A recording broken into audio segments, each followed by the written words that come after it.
Oh, hi friends. How are you doing today? So I wanted to go ahead and talk about just a quick subject, which is about Christian nationalism. Now, I'm starting to talk about it more, so let's dive into it today here at the Oscar Guide.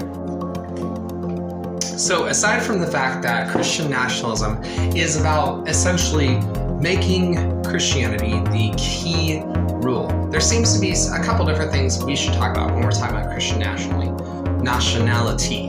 When you're being a Christian nationalist, you believe in taking strong activity. Well, it goes away from individuals that do hard works or bringing conversations on the table to enacting power.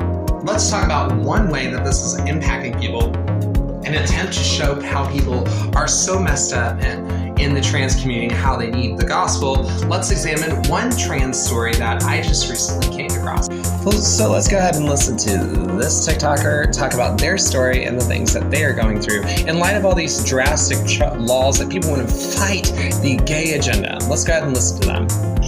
This is what people need to hear and what people need to see of the reality of what it means to be transgender in America.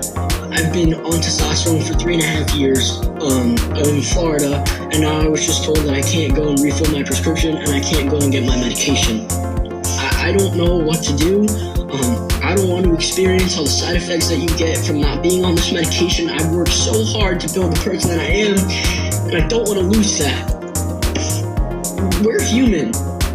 Whether you like it or not, we exist, and we're human, and we're real people. This is medication that we need to live. Do your research. Understand that we do not have a mental disorder. This is how we were made. It's either I get this medication or I'm not kidding anymore. And it's just a mental battle. I want to be here. So we do kind of have a dilemma in the United States. In the attempt to really talk about sin and what sin is, and regardless if you view it as sin or not, the reality is that when you have stories like this that go on, what goes on is that there are drastic medical things, regardless if this person gives up the sin of homosexuality.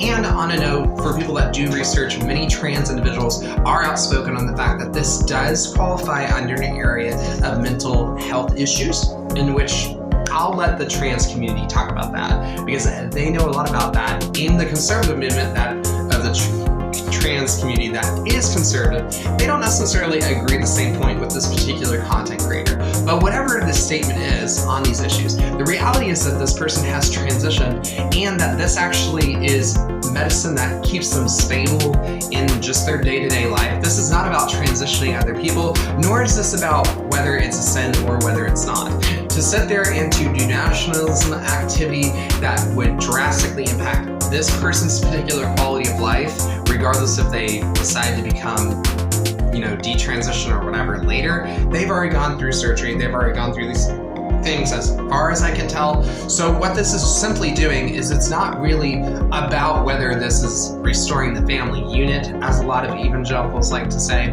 but it's really about quickly attacking people, not actually coming to a compromise or to a middle ground. This is not about restoring justice to America. This is about the fact that thousands, if not millions of people have been impacted, and that unfortunately taking away pharmaceuticals may not be the best option, because when you have that alteration in your body and your organs are changing, and that's what goes through this process, then you might actually cause people like this to suffer great harm. Go ahead and respond, repost, and leave a comment below. You can also find our content on our new podcast, where you can look us up to hear other contents on anything from LGBTQ to theology and much more. Hopefully you like and follow for more content like you're seeing now.